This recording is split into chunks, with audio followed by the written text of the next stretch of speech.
Kentucky. Thank you, Mr. Speaker. Mr. Speaker, I rise in strong support of H.R. 4775, the Ozone Standards Implementation Act, which I have co-sponsored.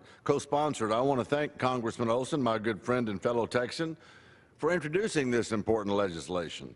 Last year, Mr. Speaker, the EPA finalized a costly new regulation to reduce ozone levels even as states are only now beginning to implement the 2008 ozone standard. States will now have to deal with two regulations with overlapping implementation schedules.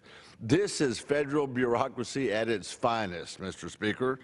Now that the EPA is moving full steam ahead on its regulatory freight train, in order to get states back on track, Congress must act to give them certainty.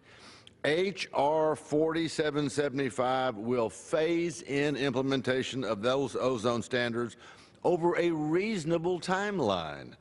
As ozone continues to fall to levels that reflect naturally occurring and even foreign source ozone, we must also insist that the EPA report on how foreign pollution affects compliance with its overburdensome regulations.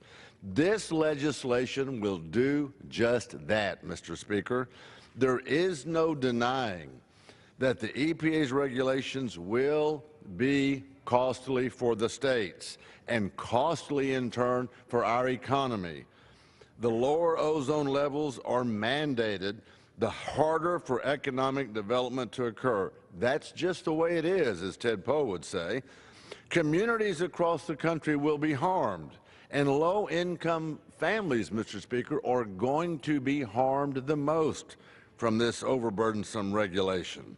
It is perfectly reasonable for Congress to insist that this regulatory boondoggle is reined in.